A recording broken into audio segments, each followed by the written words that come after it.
E se o Brasil voltasse a ser uma monarquia? Como ele seria? Primeiro, vamos entender o que é uma monarquia, que no caso do Brasil era uma monarquia constitucional. E o que é uma monarquia constitucional? A monarquia constitucional é um sistema de governo que o monarca cede um papel simbólico e limitado por uma constituição.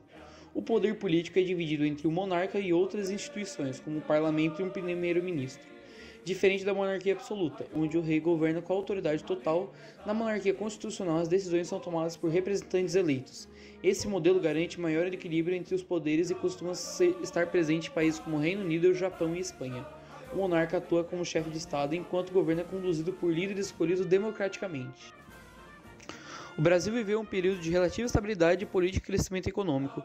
Ocorreu a Guerra do Paraguai de 1864 a 1870, na qual o Brasil saiu vitorioso. Em 1888, a Lei Áurea aboliu a escravidão, causando insatisfação entre os fazendeiros. O Império do Brasil de 1822 a 1889 foi um período monárquico do país, iniciado com a independência proclamada por Dom Pedro I em 1822, encerrando com a proclamação da República em 1889. E o apoio da monarquia enfraqueceu, especialmente entre militares e elites insatisfeitas. E, em 15 de novembro de 1889, a monarquia foi derrubada por um golpe militar liderado por Deodoro da Fonseca, e o Brasil se tornou-se uma república.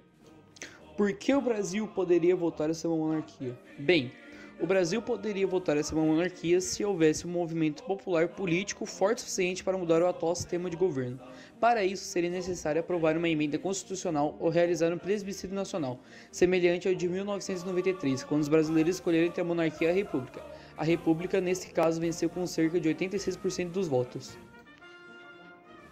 Em 1824 foi proclamada a Constituição que estabelecia a monarquia constitucional.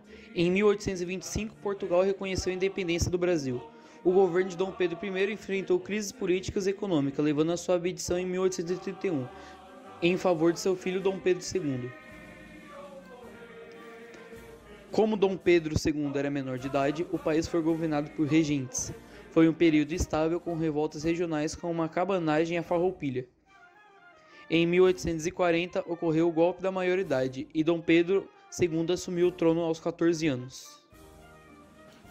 Os monarquistas costumam usar os seguintes argumentos para defender a volta da monarquia no Brasil. Maior estabilidade política. Acredita que a monarquia constitucional reduz crises políticas, pois o monarca seria um chefe de Estado neutro acima das disputas partidárias. Exemplos como Reino Unido, Japão e Suécia. Símbolo de unidade nacional, o rei seria um representante da nação, sem ligação com partidos políticos, garantindo a maior continuidade e identidade nacional. Diferente de presidentes eleitos, que mudam constantemente, um monarca permanece no cargo por toda a vida, trazendo previsibilidade ao governo. Exemplo histórico do Brasil. Durante o Império do Brasil, de 1822 a 1889, o país teve um crescimento econômico, territorial e de relativa estabilidade, especialmente no reinado de Dom Pedro II. Argumento que a monarquia foi derrubada por um golpe militar que não com vontade popular. Redução da corrupção. Defendem que a monarquia poderia diminuir a corrupção, pois o monarca não precisa se preocupar com reeleição e fatores políticos.